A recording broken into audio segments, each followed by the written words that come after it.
Welcome back to another episode of Girlfriend's Glimpse. You might have thought that we were gone. Maybe we died. Nope, we're back. How long has it been? Like a year? Oh boy, it's been a while. I think our last episode was like Game of Thrones, but that doesn't matter. We didn't want to talk about that. We want to talk about this latest horror movie that we watched, Undertone. And we loved it. It was so good. We loved it so much we decided that we needed to talk about it in some form. So here we are, talking about it. Celie, what did you think of Undertone?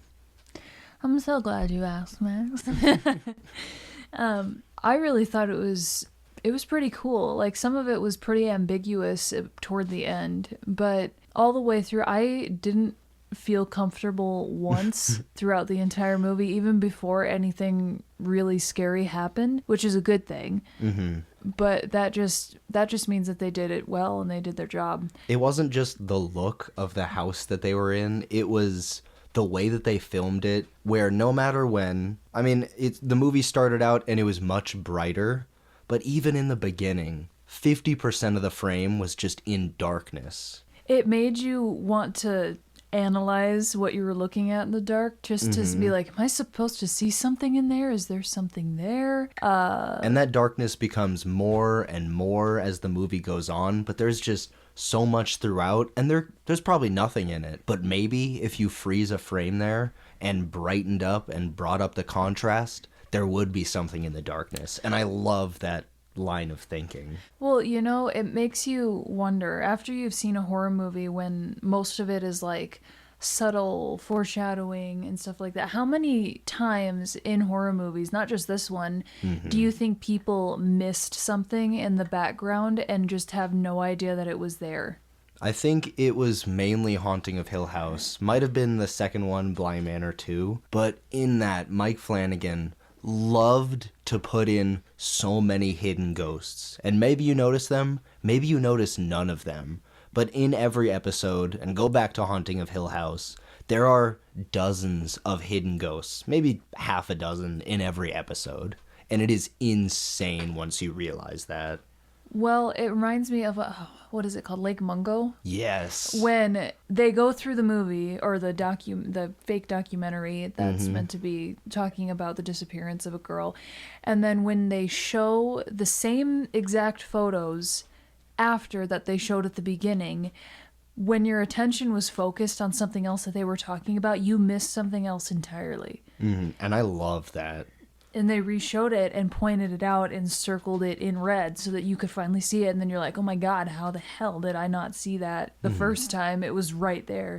Which is something, bringing it back to the point of this podcast, Undertone doesn't necessarily do. Like, it doesn't foreshadow stuff at the beginning. Actually, now I'm thinking it actually might. Do they play audio from the final recording, like, early on? I gotta watch this movie again, and I'm probably gonna watch it more than a few times, because I loved this. Obviously, we're talking about it, but maybe you haven't seen it. Obviously, you should go out and watch this, support it. I should have looked up the director, but everyone behind this movie did a stellar job, but especially the audio. But before we get there, let's just recap what this movie is. Okay. So basically, the premise of this movie is that this girl, Evie, does a podcast once a week with her friend Justin, who we never actually see in person in the movie. We only hear his voice when they record podcasts. We don't see a lot of other people. No, we really only see her and her mom. To be honest, like I think those are the only people we actually see. Funnily enough, we others. hear a lot of others. Yeah, we hear like a doctor, we hear her friend, we hear her supposed boyfriend, we hear the people that they're listening to recordings of. So anyway, the premise is so they have a podcast called Undertone. And on this podcast, they listen to some creepy, eerie things. She plays the skeptical person that's always applying logic and trying to find out the most reasonable explanation to the weird and unknown. And her friend Justin is the one that's more like, ooh, this is eerie. This could be something like a ghost, or this could be something completely outlandish and out there. And he receives an anonymous email from a completely random nobody that just has very little context and the sends name audio seems file. to be random. It seems to be random, but he might find out later that it's not so random. Mm-hmm. You're just lacking context. But in this email, there's 10 different audio files, and there's no context as to what they're about or what they mean, and that's what they're responding to on this podcast, and it just progressively keeps getting weirder and more eerie and creepier and possibly something demonic. Mm-hmm. Supernatural, clearly.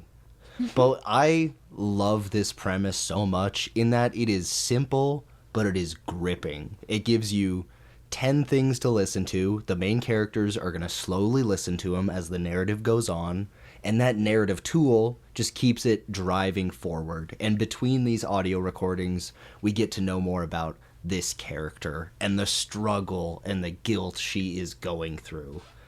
And to just see that, oh my goodness, I love it. And the mystery of it all, it just, like I was saying, it just grips you right away. And I need to hear all of the recordings. She even attempts to play the 10th one early on, but then she's like, no, I gotta save the mystery, because she's hasn't experienced as much of the supernatural stuff yet. What do you think would have happened, though, given that we've seen it? What do you think would have happened, though, if she did listen to the 10th recording before then, earlier in the movie? It would have just gone balls to the walls right away, instead of the slow burn.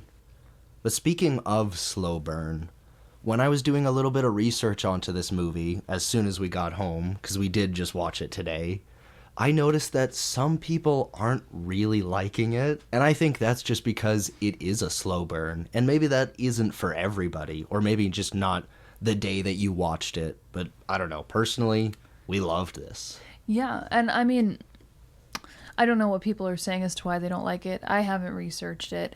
But I would assume it's because they're not, maybe like not getting the point of it, or not getting the like masterful usage of audio stimulation. Like, because a lot of people, me being one of them, like visual aspects when it comes to like horror movies and paranormal stuff like that. You rely on visual stuff because that's scary. It kind of puts you in that world in a sense that a lot of people can understand and relate to. But this one doesn't necessarily do it that way. It relies really heavily on sound. Mm-hmm. And on that topic, just how good the sound mixing is in this movie. I noticed that first minute, and it only got better throughout. But another thought that I had is that maybe it was purposeful. Maybe it is the exact same team that is making the movie. I should have researched that more. That's my fault. But there is a podcast called The Black Tapes, and I saw a trailer for Undertone maybe a month or two ago, and then I did a little bit of research and found The Black Tapes, which is pretty much the exact same premise. It's this female skeptical protagonist and her producer who's more gullible to everything, and they have this podcast back and forth, though she's more of the single person leading it. And they find a bunch of stuff. They're also interviewing this super skeptical guy, and they talk a lot. I wrote this down because it is a very long word that I cannot remember. They talk a lot about apophenia, which is believing something into existence. Well, what she specifically said when she referred to that was when they were listening to some of the audio files and there's some sound, or you can tell it's somebody speaking, but it's almost like nonsensical, or it's being played backwards, so you realistically shouldn't be able to like derive any words or meaning from it. And she was making the point that people will listen to something like that and hear, quote unquote, words in it that aren't there. And it's like the brain trying to make sense of what it's hearing. And that's how a lot of skeptics explain ghost sightings, is some random convenience happening, whether it's a gust of wind or just a change in temperature in a specific area, and people attributing ghosts to that. And it's just the bias of, I believe it is a ghost, therefore it is, and everything is now telling me that it is a ghost. I believe, therefore I am. But anyway, I brought up the Black Tapes podcast because I wanted to say that I assumed that would be the better version of this story, because that's a podcast. That is the audio medium. That's how it's gonna work best, you know? But then I watched this movie, and my goodness. No shade on the Black Tapes. I only watched the first season, too. It was like 12 episodes. Each was a half an hour, so I figure 6 hours of it would give me a rundown of its feeling, but I just did not like it as much as I loved Undertone. Yeah. It also makes me think of like the differences between skeptics and believers. And where do you find that there's a healthy balance between the two? Because if you lean too far one way, you're a cynic. And if you lean too far the other way, you're gullible. But there has to be a balance of both. Like, not everything has something readily available to explain it logically and take away all the mystery.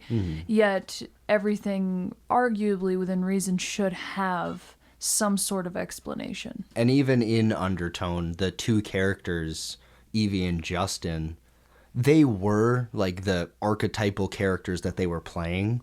But as they started recording, they would even say, okay, let's get back into character, because they understood that they were kind of playing that role despite being that themselves, which I really liked. Yeah, they were almost portraying the yin and yang between the two. So, like, the balance in, like, ooh, this is a really creepy thing. It could have this really creepy, unknown, paranormal, supernatural, yada, yada, yada.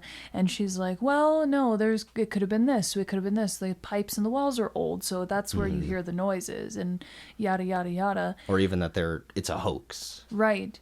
Like, most of the explanation, even if there was no evidence to support it, she'd be like, clearly it was faked. Clearly there was a hoax. Clearly it wasn't true. And he was like, well, first of all, why would they do that? Secondly, it sounded pretty real. It didn't seem like they were acting. So, like, it's almost impossible to tell one way or the other without more context. But you don't get that context. No, we only get her point of view, which I kind of want to get into much later on when we're talking about theories. But first, I do want to talk about how she would listen to something in the audio, and then in her life, she would experience something similar. Like, the pipes would be dripping water, and then almost the next scene, or maybe 2 scenes later, her pipes would be dripping water. And it's such a simple thing to do, but my goodness, it got me gripped and so worried about her and the child that she had, because she was also pregnant. That is a big part of this story. Right. Yep, that lore makes a lot of sense once you go and watch it. I don't want to spoil a bunch of things for those who haven't seen it and are wanting to see it, but that does play a big part in how the story progresses and why some of the things that are happening are happening. So, yeah, it was kind of scary to know that she was but the thing is, it wasn't clear at first either whether she was going to terminate the pregnancy or keep it. Because, she starts drinking, and that's even a point, is that she maybe had some alcoholic tendencies in the past and got through it, but now she's drinking again, but she's pregnant, so that immediately was like, whoa, what are you doing? Right. Because, when she got the call back from her doctor, because she had called in previously and was like, I need a pregnancy test, because she was having some supposedly morning sickness. And when he called back, he asked her if she wanted him to refer her to an OBGYN, and she said, no, not at this time. I'm not sure where I'm going with this. So that was kind of the cue in of like, ooh, she may not want to keep this child. And there's also, it's never made like 100% clear, but contextually, it seemed like her and her boyfriend in this situation were not on the best terms. Yeah, and again, He's not seen. He's called maybe twice, or maybe just the one phone call is all we get. And yeah, he's never looked at in the best light. But that is all from Evie's perspective, which I think is very interesting, especially as we get into spoilers maybe later on. And most of the context for why she is where she is and why she is maybe struggling a little bit mentally and not sleeping well is because of the stress that she's under taking care of her sick mother. And it seems like, especially this is made abundantly clear a little bit later in the movie in the third act, that she blames herself for her mother's condition, which adds on to that guilt and that need to be there helping her even if she knows. And she was told in the movie by a nurse that wasn't even seen but supposedly was in the room with her mom and her, that her mom was basically going to go any day now. Like, just listen for the death rattle, it's coming. So her need to stay there, and then it wasn't just her boyfriend that was trying to get her kind of out of that and get her back into the land of the living, if you will. It was also her podcast partner that was alluding to him knowing her very well, him being aware of the situation. Every time they talked, he would ask how her mom is, and she would just say, well, she's the same. Yeah. And this is a useless fact. Like, it does not play into anything. But I got the sense that Justin was a little bit jealous and liked Evie. I don't know. Maybe that was just me who got that. Well, I picked up from the context, I could also be very wrong. I picked up from the context that Justin was married to somebody and she was in attendance at their wedding. I don't know if I interpreted that right, but I think maybe Justin is married to someone else and that they are platonic friends. They were definitely more platonic throughout the movie. There were just some moments where I was like, there's got to be something there. And also, completely separate from that, I kind of assumed Justin wasn't real a lot of the time. But then I'm pretty sure he was. But I think he was, because he was the one that was talking and taking the callers and doing editing. She wasn't doing editing for the podcast. She wasn't the one who had received the emails originally. He had to send them to her. I do believe that he was real. I think it's just the fact that we never saw him in person. Like, it didn't cut over to him wherever he was. And we only saw Evie and her mom and literally no other person. Right. We only heard them. So, and it does kind of make you wonder, like, is she just losing it? Is she slipping off the cracker a little bit? But there's so much I want to mention, but I want to save it for spoilers so that we can talk about everything. But I mean, what else is there to mention aside from the demon itself, which I feel like isn't necessarily a spoiler, because some movies are like, oh, maybe it's all a metaphor, maybe there isn't a demon. No, there's a demon in this.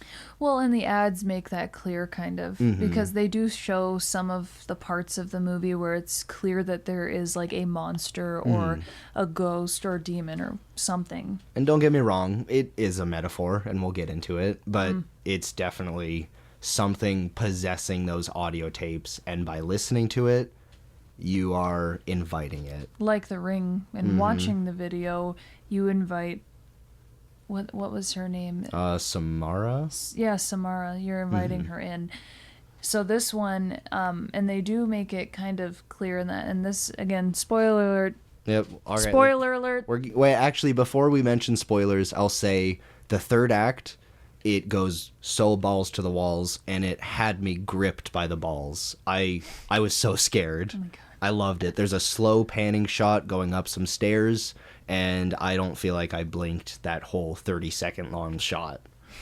Anyway, spoilers. Spoilers, so click off if you have not watched this movie and are wanting to and don't want to be spoiled. You could even just pause it, go watch the movie, go support the artist, and listen again. and come back. Yes, but spoiler alert, they do mention that one way or another, the demon itself or a caller, something mentions that she hides in the 10th tape recording.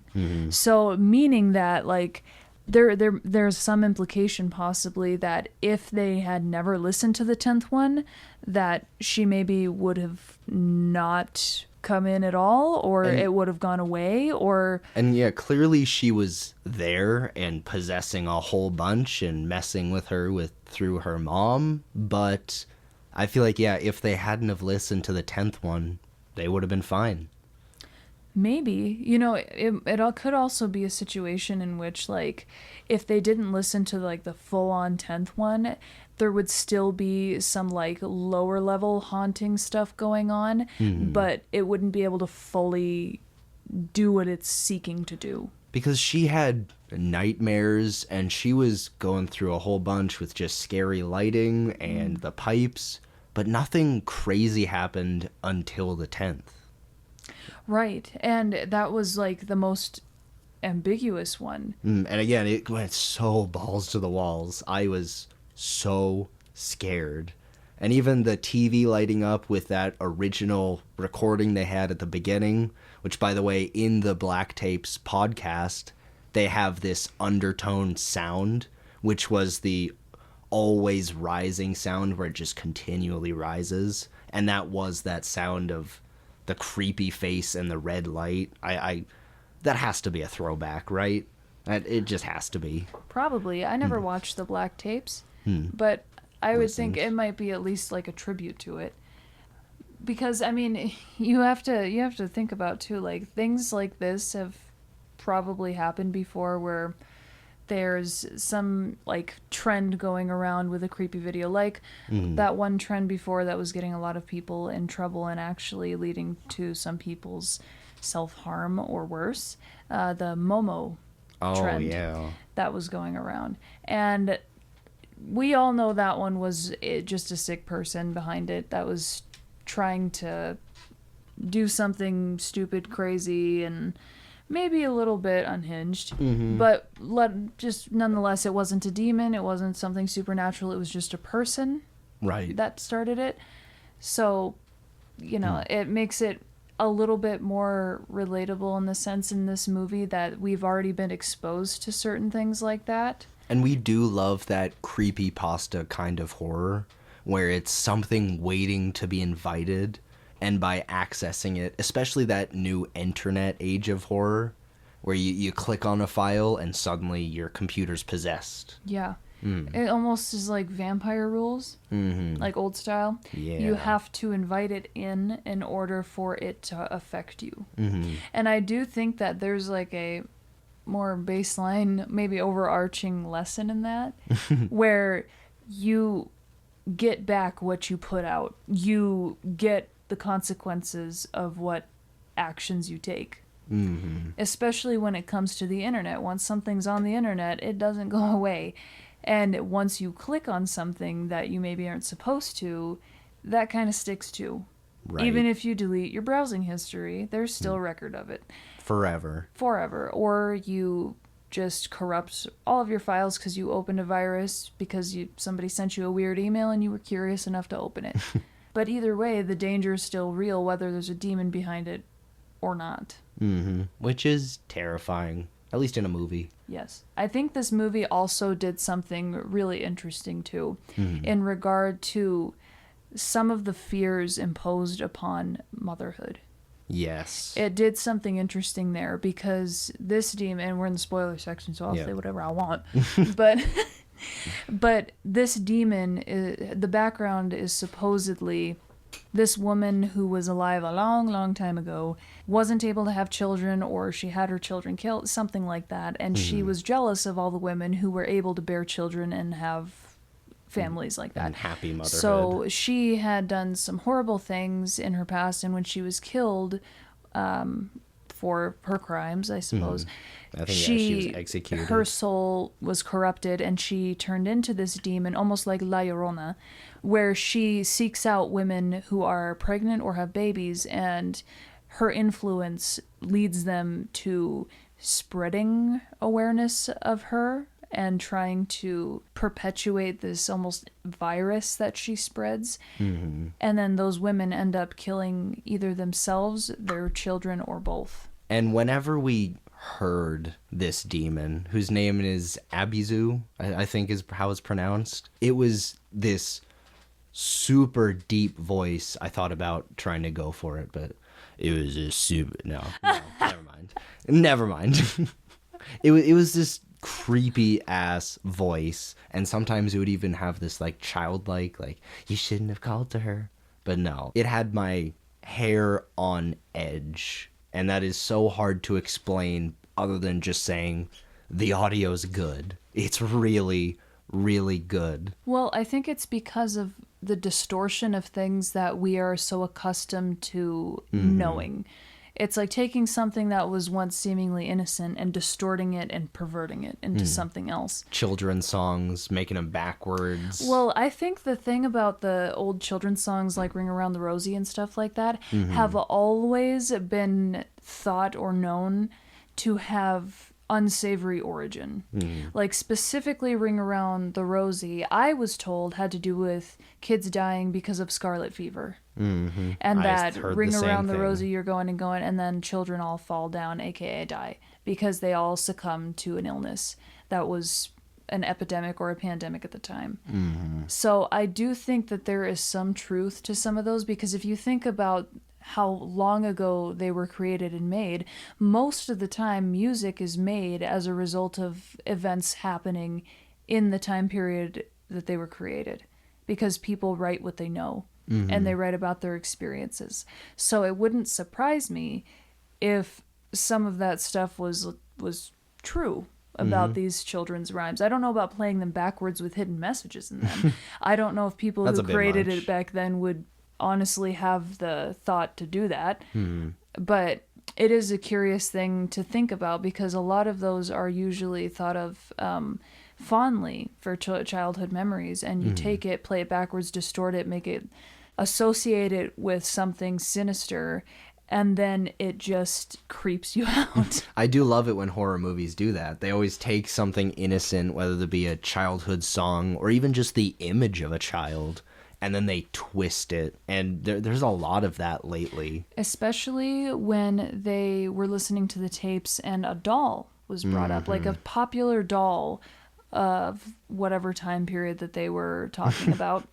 So creepy sounding. Yeah, and if you think about it, like if that was a real doll, if that really is, what it was programmed to say when you pulled its cord was horrifying. Like, what was it? It was like, they like it when... I like it here in the dark. Yeah, it was something like that. It was like a sleepy time doll. And it was like, is everyone else asleep yet? Or something like that. And I was like, no thank you. Burn it with fire. Funnily enough, in that final slow panning shot that had me so scared, that doll can be seen on the fridge. Really? I didn't even notice it. Well, I was also thinking, they never made this clear, but the tapes that they were listening to, did that take place in the house she was in? Because I have so many theories about this. Because it almost was alluding to the... to that maybe being the case. So they're listening to tapes from this couple named Jessa and Mike, and Mike is recording because he just hears Jessa sleep talking and he wants to prove it, and then it just goes crazy from there. But a neighbor of Mike and Jessa call on the podcast in their final recording, and he says that Mike and Jessa died, and he lives in the same area code as Evie. And Evie says, before he hangs up, which street do you live on? But she doesn't get an answer. And that initially made me think, yep, this all happened in this house. It had to.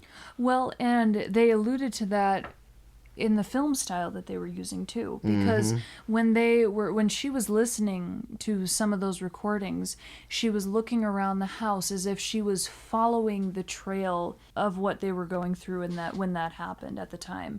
Like when the audio was sounding like somebody was stomping down the stairs, the camera would pan over to the stairs and trace down them as if it was following an invisible person doing that. So it almost alluded to that those recordings happened where she was currently at. Right. And so much of that, it confuses you on purpose. Like, there's moments in the 10th final recording where they talk or they hear themselves. This is going to sound so weird trying to explain it. In the 10th recording, they hear their own podcast, but from the future. So there was some sort of, I don't know, time travel, which kind of makes sense to me. I don't know, maybe it's just because of Insidious showed me that ghosts can see through time. Time warps. Time warps. It's all wibbly wobbly, timey wimey. I was referring to Land of the Lost, but okay. I was referring to Doctor Who. No, but they do, because in the last recording, when they're listening to it, they're getting very uncomfortable. And in the recording, supposedly when Jessa is talking, she says Justin and not Mike. She said Justin's name, or something like, Justin, something's wrong, I'm so cold, or something like that. But later on, at the very, very tail end of the movie, when everything just hit the wall. It's like the last line. Evie says it verbatim and in the same voice. So it was like she had already said it, but not said it. Like time travel. Yeah, paradox. I don't know. But that gets me into my final theory, which there's a lot that disproves this. So let me just take it with some caveats. A lot of the time, we see Evie doing stuff that we know isn't necessarily true. Like, she says, I'm not getting a lot of sleep, but she doesn't necessarily remember it. And at the end, we see the entire hallway is drawn on, which that was what really terrified me. And even when she's recording the podcast, she's drawing a whole bunch, and I'm like, what are you drawing? It cannot be good. Well, and it looks like it's just random scribbles with black and red crayon. But you know it's gonna be the demon. But also, there was a drawing like that in her mom's drawer. Very early on. When she grabbed the crayons, as if she had stumbled upon it, and that maybe her mom, who is, for all intents and purposes, a vegetable at this point, had miraculously been able to do that and hid it in a drawer. So here's the theory, and stay with me. Yes. Mom's already dead before the movie starts. The recordings that they're listening to of Jessa and Mike is Evie and Darren. Justin's not real. The podcast's not real. None of this is real. Whoa. Evie is an unreliable narrator. Wow. That might actually have some merit. That's interesting. There's a lot that disproves this. What? Like what? Mainly, Darren calls her. And again, maybe it's in her head. She's not actually seeing it. We do see a lot of her interacting with her mom. Yes. Though, and this is what really made me think about this, and I only noticed it in the final terrifying panning shot, so maybe it wasn't there beforehand. There's a massive urn, center framed. I was wondering in that. her living room. I was wondering that. Do you think that was her mom? That's her mom. Well, yeah, because at the end of the movie, some of the last visuals we see, her mom's bed is completely empty, and she's nowhere to be found. And honestly, I only say that the recordings that they're listening to are her and Darren because I'm just taking the unreliable narrator theory and I'm just running with it. Right. You know, would be an interesting theory to add on to that is that the recordings that she's listening to happen in the future and she's listening to them before they happen because she had only just recently found out that she was pregnant and only by 6 weeks. That would be even crazier. So, and well, it just makes you think because the end, like the 10th recording is something that didn't happen yet. Yep. And then it did happen. Though we never see her take a pregnancy test. We only hear her call the doctor. And again, her phone calls all could be in her head. Her even interacting with her mom could be in her head. Just the fact that it all takes place from her perspective in her house, never leaving, leaves a lot to be ambiguous. You know, another theory that I consider, and there's no way to prove this, but based on some of the imagery, like the small flashes that we had, I'm wondering if her mom had been cursed by this same demon when she was a child, and her mom fought it off through prayer and ended up not killing her, but she killed herself before she could give in and kill her. You know what? I didn't even think about this until you just said it. Maybe she wasn't even possessed. Or maybe the mom was the one who was possessed from the very beginning, and it just passed it on, which is just another metaphor for parenthood and just passing along your trauma. Generational trauma.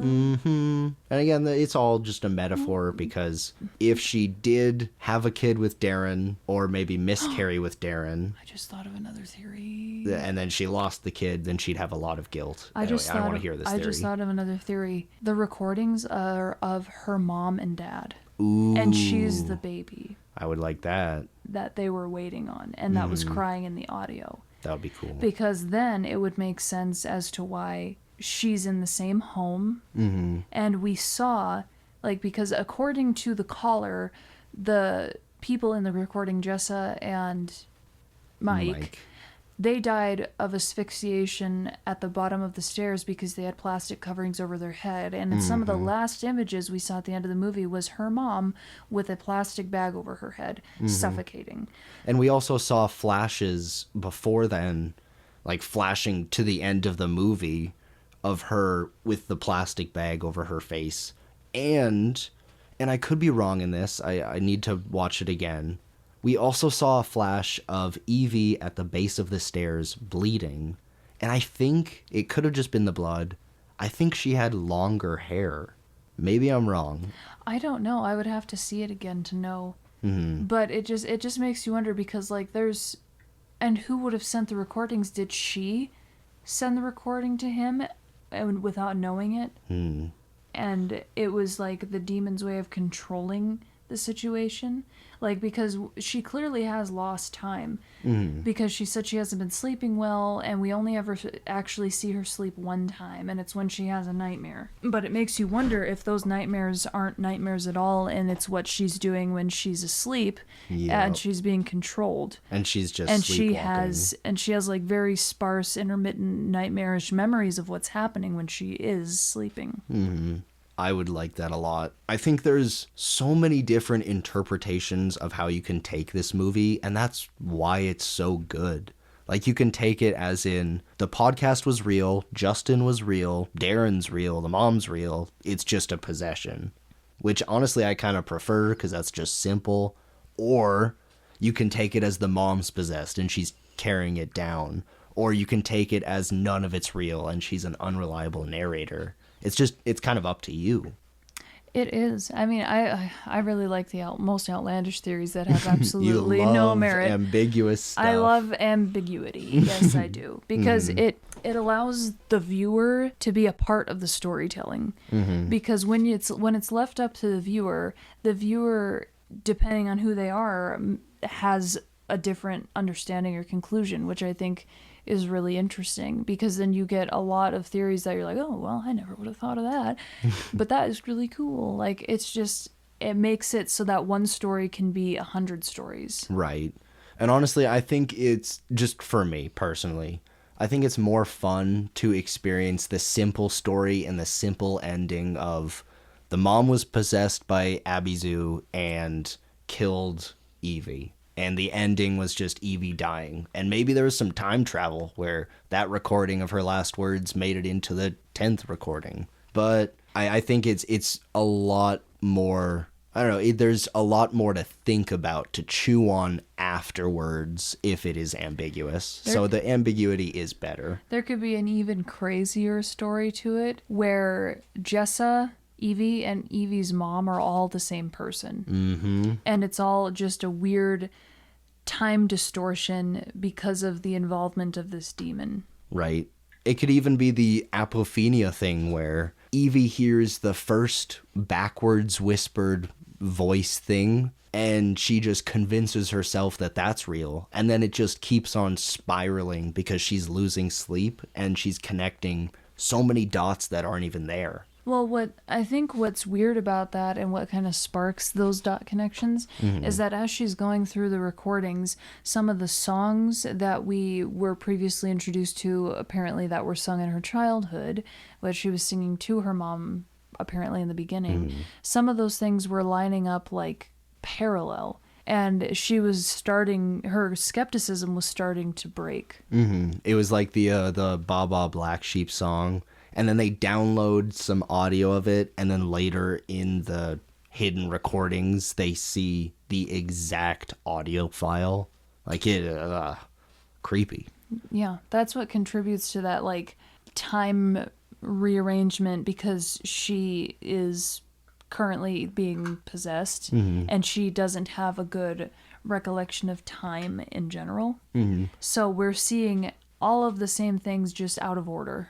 And the simple answer is that when the screenwriter was writing this, they just thought that it was compelling to make it that. But it is so much more interesting to dive into the time travel of it all. It's wild. It's kind of outlandish for a movie like this, where it's very real and scary, but it is fun to do afterwards. Like, I could talk about this movie for hours. Right. Well, and I think coming back to another point that I said earlier, the lore of the demon and stuff, it really reminded me of La Llorona.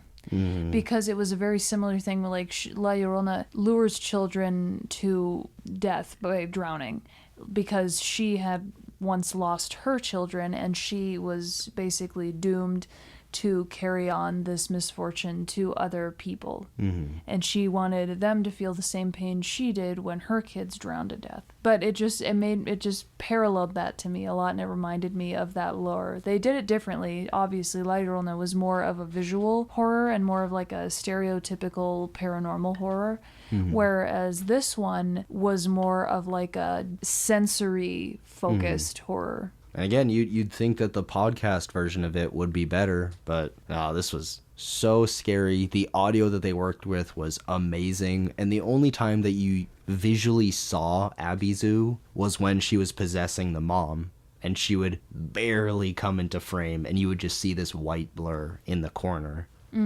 Yep. Well, and just the fact that as she was going along, she started out really confidently in her skepticism and like, whatever.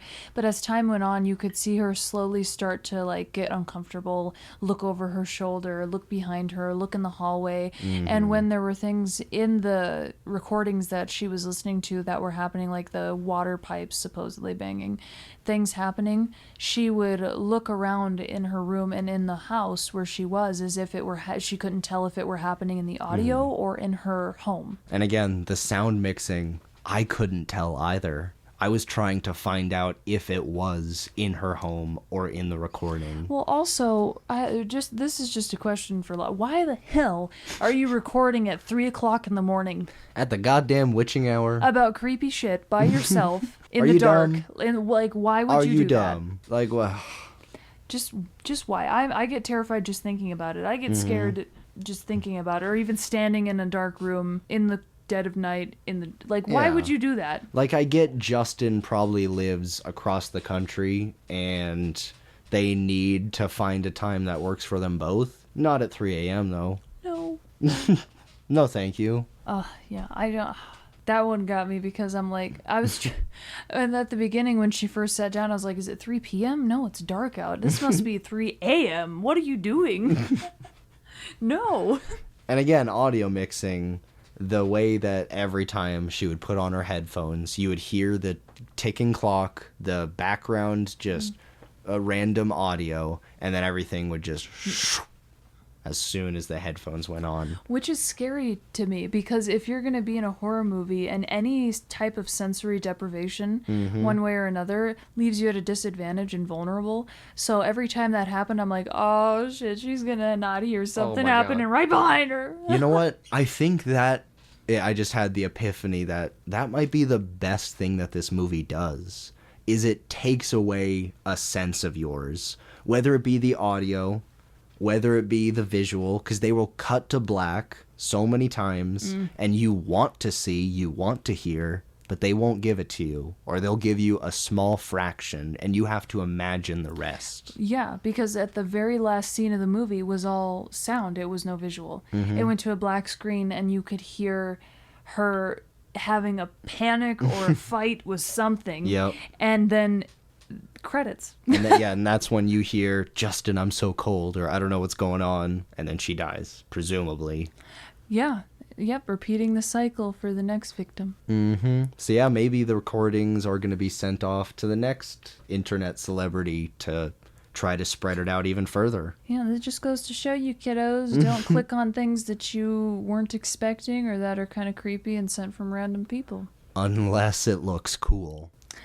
No. Let the police open it. They have the equipment to deal with that, right? Nah. Anyway, we didn't even mention that you're not even my girlfriend anymore. I know. It's tragic. I'm now his wife. No. Congrats to me.